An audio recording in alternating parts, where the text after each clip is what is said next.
Hello everybody, today's subject is going to be SCP-106. SCP-106 is also known as the Old Man. This is one of the most famous SCPs as it's normally featured in loads of the games. It also has a really interesting special containment procedure because, to be honest, it can barely be contained. The Old Man has an object class of Keter. SCP-106 is a level 2 clearance level. If you're not sure what this means, please click on the link above to have a look at my class's explanation video. SCP-106 has the nickname the Old Man because, as a creature, it presents itself as an elderly humanoid figure that appears to be in a really advanced state of decomposition. In terms of its distinguishing features, it doesn't really have many. Obviously, being kind of rotten, there's not really a lot left of this guy. He's mainly black and rust coloured, almost like dried out blood, and he's just really gross. He's very slow moving, which is really good to know. Obviously, you're not going to be chased down the corridor by him. He does spend a lot of his time dormant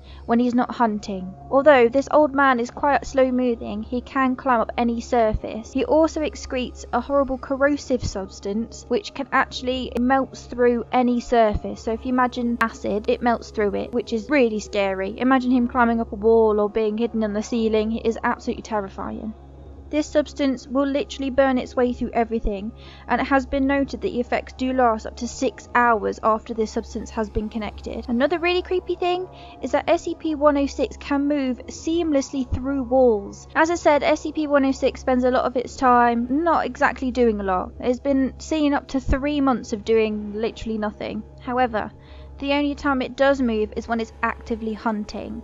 Yep, hunting, as in looking for prey, looking for something to eat. Now this might not surprise you, but SCP-106 likes to eat humans, normally aged 10 to 25-year-olds. When it attacks, it never really attacks to kill. What SCP-106 wants to do is to demobilize its prey as much as possible, and that can mean absolutely horrible things like it goes for your tendons, your organs, something to really slow you down and stop you from being able to get away from him. Now the reason it does this is because it doesn't just eat its prey how you'd assume a normal humanoid figure to eat something, but it has a really weird twist to this guy. He actually has something that's called a pocket dimension. This is one of those really weird things that a lot of the SCPs have.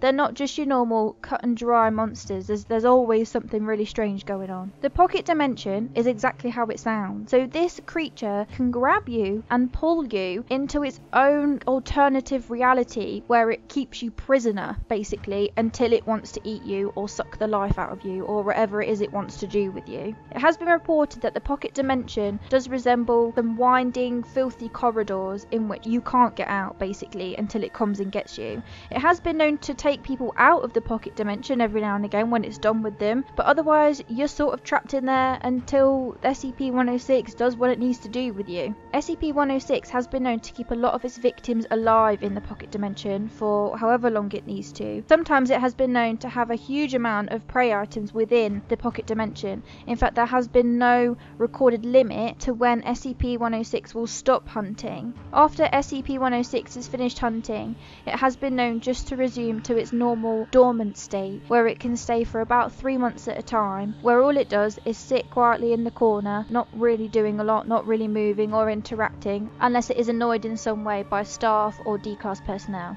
Now it may surprise you that something that can go through walls whenever it wants, something that can create a corrosive substance that can burn through any material, is obviously quite hard to keep contained. Procedure for this creature is always being rewritten because the amount of times that this thing has breached containment is just way too many times. It's obviously very hard to contain this creature, and also when it has escaped, it does cause a lot of fatalities. It is currently in containment, and there is a really strange way that they managed to keep it contained.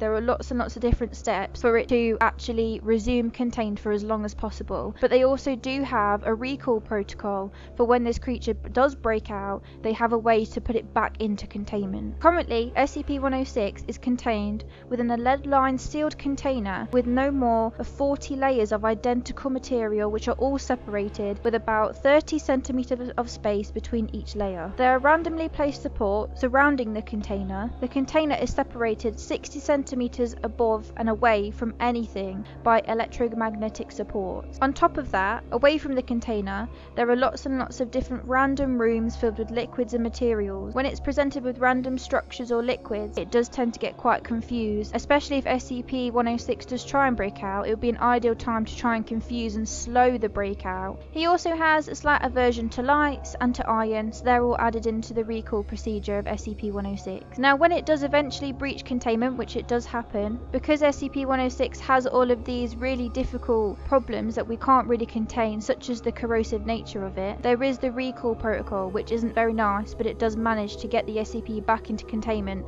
as quickly as possible. Now, although they have this very elaborate containment procedure at the moment, obviously that has been built on over many years, and with every breakout they're trying to learn something new about how to keep it contained for even longer as possible. The recall protocol is pretty grim, to be honest. He does hunt humans, and the Scpfoundation obviously are no angels, so they do use D-class personnel to lure SCP-106 back into the cell. Now, the old man, as we said, likes to immobilize its prey, and that is exactly what the recall protocol does contain. The Scpfoundation will either break a D personnel's legs, mainly the femur bone, which is your thigh bone, or they'll cut your tendons to stop the D personnel from being able to go anywhere. They'll be put in a cell which is available to get into by the SCP, and the noises that the subject will be making are displayed across the whole Foundation area so that it will attract the SCP to that location. When the SCP is lured in, obviously they'll lock it in and recontain it, but unfortunately that DCOS personnel does not end up being saved. Now, normally you would have thought with a creature like this that they would really try to actually destroy it. It's so difficult to contain. You would have thought it'd be such a risk to have in the building. It does pose such a threat to every single staff member, anybody actually in the same area as this SCP, that they would have tried and terminate it somehow. I don't know whether they've even tried terminating this creature, whether they've struggled. Considering that they can't contain it really, it wouldn't surprise me if they don't actually know how they can even destroy this creature. And I think because it is really hard to contain, it is one of the scariest SCPs. You know, if you ignore the fact that he looks absolutely terrifying, and you can probably imagine this horrible creature sneaking up at you in the middle of the night and then sticking you in his pocket dimension and eventually bleeding you dry, basically. He is absolutely terrifying. I hope you guys really enjoyed this video. It is my first go with these SCP videos. I thought I'd start with this one because it does show a really scary side of the Scpfoundation, but don't worry, there will be some slightly less scary ones coming shortly. Please leave a comment down below and like if you like this video. Thank you guys so much for listening. Stay safe, and I'll see you guys later. Bye!